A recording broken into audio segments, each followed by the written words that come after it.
Assalamualaikum warahmatullahi wabarakatuh. Perkenalkan, nama saya Mutia Del Rizky dengan NIM 183150689 dan Muhammad Balil Prakasa.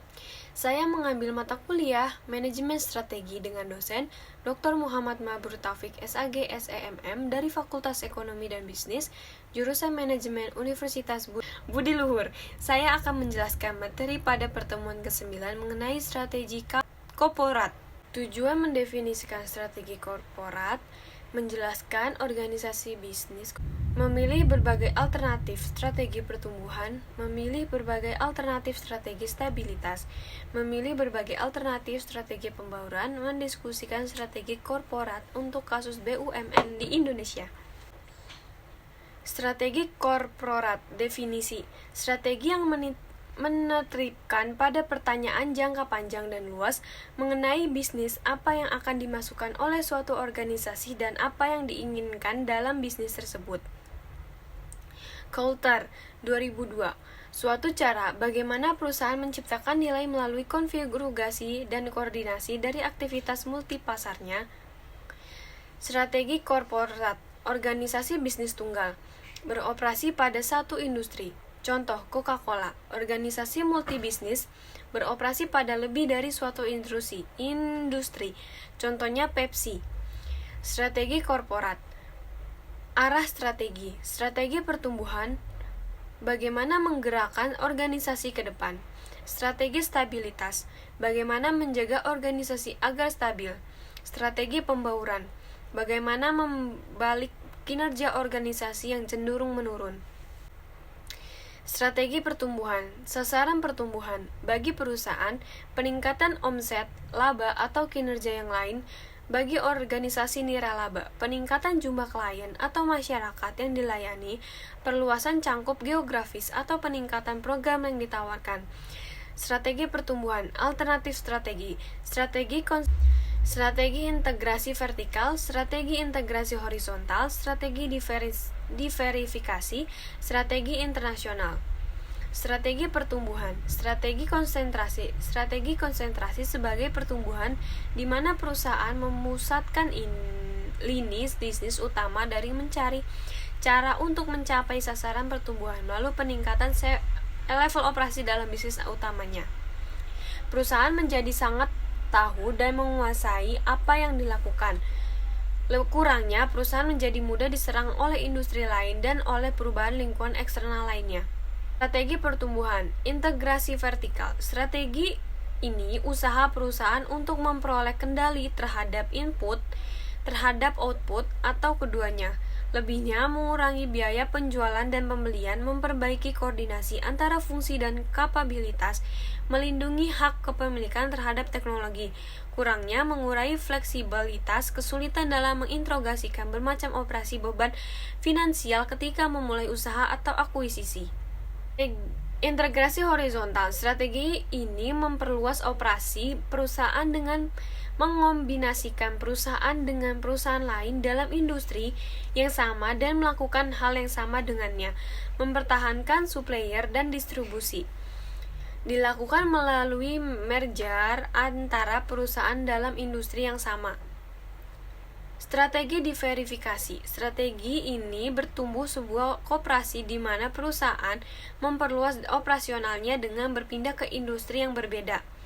Dua tipe diverifikasi. Diverifikasikan terkait, contohnya hotel travel bureau. Tujuan dari strategi ini untuk sinergi. Diverifikasi tak terkait, tujuannya untuk menyebar resiko. Jika pokok terancam, maka akan dipotong cabang. Tipe diverifikasi.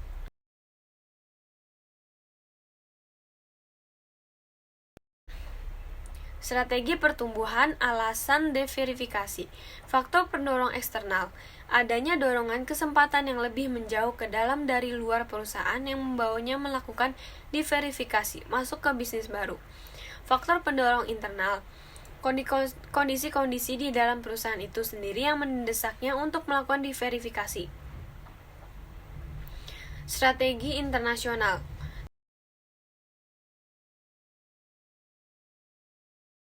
Strategi pertumbuhan implementasi, merger, transaksi yang sah di mana dua atau lebih perusahaan menggabungkan operasionalnya melalui bursa saham.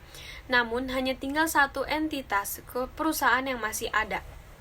Akuisisi, pembelian secara sekaligus suatu perusahaan oleh perusahaan lain. Strategi stabilitas dapat diterapkan dalam situasi industri berada pada fase pergolongan dengan beberapa industri kunci dan tekanan dari luar yang secara drastis berubah menyebabkan situasi masa depan menjadi sangat tidak diprediksi. Ketika tidak adanya peluang pada industri atau hanya terdapat sedikit peluang pertumbuhan pada industri. Ketika organisasi berada dalam tahap awal pertumbuhan, digunakan oleh organisasi besar pada tahap maturity dalam industri life cycle. Strategi stabilitas. Strategi merupakan strategi jangka pendek. Karena itu sebaiknya strategi ini tidak digunakan organisasi dalam jangka waktu yang lama. Strategi stabilitas memberikan organisasi waktu istirahat dan mempersiapkan diri kembali untuk menghadapi persaingan ke depan. Strategi pembauran. Dua tipe strategi pembaruan. Strategi jangka pendek yang didesain untuk mengatasi kelemahan organisasi yang mengakibatkan penurunan kinerja organisasi. Perubahan haluan. Strategi yang didesain untuk situasi ketika kinerja organisasi semakin memburuk. Suatu strategi yang sudah membesar semakin buruk.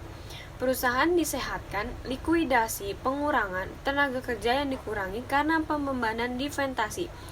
Perubahan kepemilikannya. Penyebab penurunan kinerja organisasi.